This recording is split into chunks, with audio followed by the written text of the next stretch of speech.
KYC केल्यावर कुणाचे पैसे बंद होणार? केवायसी केल्यावर कुणाचे पैसे बंद होणार त्याची माहिती या व्हिडिओमध्ये आपण समजून घेणार आहोत। आपल्या YouTube चॅनलवर आपण लाडकी बहीण योजनेच्या बाबतीत वेळोवेळी जे काही छोटे मोठे अपडेट येतील त्याची माहिती सांगत असतो आणि सगळ्यात योग्य आणि खरी माहिती तुम्हाला आपल्या चॅनलवर पाहायला मिळेल। सगळ्यात महत्त्वाचा मुद्दा आहे की कुणाचे पैसे बंद होऊ शकतात। तर बघा, आपल्याला अशा खूप कमेंट येतात आणि या सर्व कमेंटची उत्तर देणं आपल्याला शक्य नसल्यामुळे आपण आता या गोष्टी सांगणार आहोत।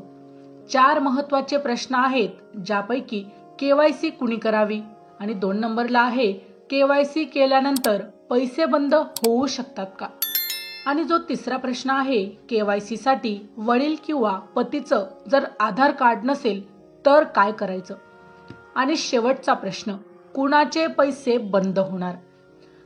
तर सर्वात आधी आपण या ठिकाणी पाहूया की केवायसी कुणाला करायचे आहे। तर लक्षात घ्या, पैसे बंद होऊ शकतात का, तर याचे उत्तर हो आहे। पण कुणाचे पैसे बंद होणार ते सर्वात आधी समजून घ्या। काही लोक म्हणतात की पैसेच बंद होत असतील तर मग आम्ही केवायसीच करायची नाही का, तर तसं नाही। या ठिकाणी कुणी केवायसी करावी आणि कुणी करू नये याबाबत आपण आधी सुद्धा माहिती सांगितली होती। जर तुम्ही अपात्र असाल, तुम्हाला माहिती आहे की आम्ही स्वतः अपात्र आहोत, तर तुम्हाला केवायसी करायची गरज नाही। परंतु आता काही महिला म्हणतील की सरकारकडून आम्ही अपात्र हे कसं ओळखलं जाणार। जर तुमच्याकडे 4 चाकी गाडी असेल तर तुम्ही केवायसी करून टाका। ज्या वेळेस व्हायचं त्यावेळेस तुम्ही अपात्र व्हाल, परंतु केवायसी न केल्यामुळे तुम्ही अपात्र व्हाल त्याचं काय। त्यामुळे जर तुम्ही केवायसी केली आणि नाही केली तरी जर तुम्ही पात्र असाल तर तुमचे पैसे चालू राहतील, आणि जर तुम्ही अपात्र असाल परंतु जर ते शासनाच्या केवायसी केल्यानंतर सुद्धा लक्षात आलं नाही तर मात्र तुमचे तरीही पैसे चालू राहतील। परंतु ज्या महिला सरकारी नोकरीमध्ये आहेत त्यांनी केवायसी अजिबात करू नका, कारण जर तुम्ही केवायसी नंतर सापडले तर मात्र तुमचे पैसे तर बंद होतीलच, या उलट तुमच्यावर कारवाई सुद्धा होऊ शकते। त्यामुळे जर तुम्ही सरकारी नोकरीमध्ये असाल तर अशा महिलांनी केवायसी करू नका। जर तुम्ही लाभ घेतला असेल तर एकतर पहिली गोष्ट अशी आहे की तुम्ही पात्रच नव्हते तरी पण तुम्ही लाभ घेतला, तर मग आता गप्प बसा, केवायसी करू नका, काहीच करू नका। ज्या महिला शेतीमध्ये आहेत किंवा मग दुसऱ्या काही घरकाम वगैरे करतात त्यांना काही अडचण नाही, तुम्ही केवायसी करून टाका। आणि जर तुमचे पैसे भविष्यात बंद होतील तर आता का बंद होतील त्याचे कारण पुढे सांगते तुम्हाला। तुम्हाला केवायसी सगळ्यांनाच करायचे आहे हे लक्षात घ्या। ज्यांनी ज्यांनी लाडकी बहीण योजनेचे पैसे घेतले त्यांना सगळ्यांना केवायसी करणं बंधनकारक आहे असं शासनाचं म्हणणं आहे। आता काही लोक म्हणतात की स्थानिक स्वराज्य संस्थांच्या निवडणुकांमुळे केवायसीला ब्रेक लागला, तर ते काही खरं नाही। शासनाने असं कुठलंही पत्रक काढलेलं नाही की केवायसी नगरपालिका किंवा जिल्हा परिषदेच्या निवडणुका झाल्यानंतर करा, असं कुठेही त्यांनी सांगितलेलं नाही। त्यामुळे केवायसीची जी 2 महिन्याची मुदत आहे त्याच्यावर अजूनही आपण ठाम आहोत, कारण जर तुम्हाला केवायसी साठीची मुदत वाढवून दिली तर त्या प्रकारचं एखादं परिपत्रक किंवा शासनाचा GR येऊ शकतो। तो GR आल्यावर आपण सांगू की केवायसी साठीची शेवटची मुदत ही काय असेल ते। तर बघा, आता पहिला प्रश्न तुम्हाला समजला असेल। त्यानंतर दुसरा प्रश्न आहे की केवायसी केल्यावर पैसे बंद होऊ शकतात का, तर हो। हा सगळ्यात महत्त्वाचा प्रश्न होता की केवायसी केल्यावर पैसे बंद होतील का, तर हो। जर तुम्ही अपात्र आढळला, आता केवायसी केल्यानंतर काय काय होणार आहे, तर महिलेचं आधार कार्ड घेतलं जाईल, महिलेच्या पतीचं सुद्धा आधार कार्ड घेतलं जाईल, आणि हे दोन्ही आधार कार्डवरून हे ठरवलं जाईल की तुम्ही या योजनेमध्ये बसता का, आणि जर या योजनेमध्ये तुम्ही बसत असाल तर तुमचे पैसे चालू राहतील, अन्यथा बंद होतील।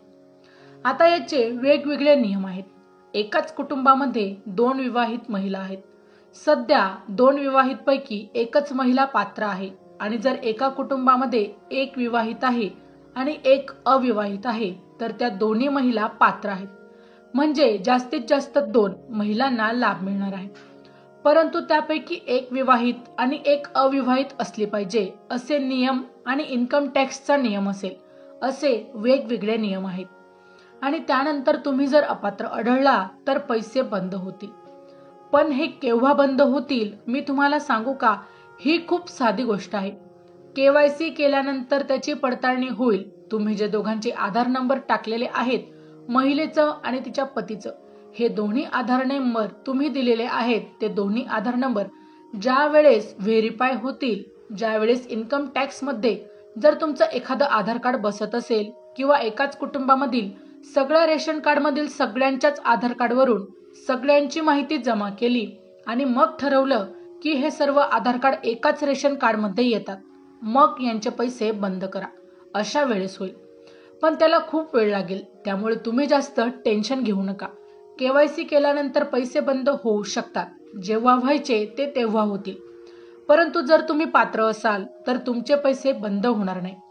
आता जर तुम्हाला वाटत असेल की आपले पैसे बंद होऊ नये तर त्यासाठी आता काय करायचं, या आधी देखील मी उपाय सांगितला होता की जर एकाच कुटुंबामध्ये 2 पेक्षा जास्त महिलांनी लाभ घेतला असेल तर त्यांनी सरळ सरळ रेशन कार्ड विभक्त करून घ्या। जर 3 विवाहित महिला एकाच कुटुंबामध्ये आहेत, याचा अर्थ काय होतो की त्यांचं वेगवेगळं कुटुंब होऊ शकतं। रेशन कार्ड विभक्त करा, त्यानंतर KYC करा आणि जर तुमच्याकडे KYC ला मुदत उरली नसेल तर अगोदर KYC करून घ्या आणि रेशन कार्ड विभक्त करा, किंवा अगोदर KYC करून घ्या आणि नंतर लगेचच तुमचं रेशन कार्ड विभक्त करून घ्या। जसं तुम्हाला सोपं जाईल किंवा जसं तुम्हाला योग्य वाटेल तसं करा। यानंतर तिसरा प्रश्न, KYC साठीची वडील किंवा पतीचं आधार कार्ड नसेल तर काय करायचं? हा खूप महिलांना येणारा प्रॉब्लेम आहे। आता ज्या विधवा महिला आहेत, विधवा महिलांच्या पतीचं आधार कार्ड नाही, मग पतीचं नाही तर मग त्यांचं आधार कार्ड कोठून येणार? मग अशा महिलेने कुणाचा आधार नंबर टाकायचा? किंवा एखादी मुलगी आहे, तिचे वडील वारलेले आहेत, मग तिने कुणाचा आधार नंबर टाकायचा? आईचा टाकायचा का? तर असं करू नका। खूप लोक चुका करण्याचा प्रयत्न करतात। वडील किंवा पती नाहीत ना, मग घरातल्या दुसऱ्या कोणत्याही व्यक्तीचा आधार नंबर टाकायचा आणि KYC करायची, असं करू नका। जोपर्यंत या महिलांसाठी ज्या महिलांचे वडील नाहीत किंवा ज्या महिलांचे पती नाहीत, विधवा आहेत किंवा काही परित्यक्त आहेत, तर अशा महिलांनी KYC सध्या तरी करू नये। तुमच्यासाठी एक वेगळा ऑप्शन शासनाकडून उपलब्ध करून दिला जाईल, त्यावेळेस तुम्ही KYC करा। तोपर्यंत तुम्ही KYC साठी थांबून घ्या, कारण तिथे सांगितलेलं आहे काय आहे की वडिलांचा आधार नंबर टाका, पण वडीलच नाही तर कुणाचा टाकायचा? पतीचा टाका, पण पतीच नाही तर कुणाचा टाकायचा? तर अशा सर्व महिलांनी KYC करण्यासाठी थांबून घ्यायचं आहे। ज्या वेळेस शासनाकडून याबाबत अपडेट येईल तर त्यावेळेस त्याची माहिती दिली जाईल। आता महिला इन्कम टॅक्स भरत नाही, पण महिलेचा पती इन्कम टॅक्स भरतोय। मग पती जर इन्कम टॅक्स भरत असेल आणि ज्या वेळेस तुम्ही KYC करणार त्यावेळेस वडिलांचं किंवा पतीचं आधार कार्ड नंबर टाकल्यावर त्या आधार कार्डवरून कळेल की या महिलेचा पती इन्कम टॅक्स भरतोय, मग तिचे पैसे बंद करा। जर तुम्ही पडताळणीमध्ये KYC केल्यानंतर तुमची जी पडताळणी होणार आहे त्या पडताळणीमध्ये जर तुम्ही अपात्र आढळलात तर तुमचे पैसे बंद होऊ शकतात। तर बघा, KYC केल्यानंतर सुद्धा पैसे बंद होऊ शकतात, परंतु त्या भीतीने जर तुम्ही KYC करणार नसाल तर मी तुम्हाला सांगेल की KYC करून टाका।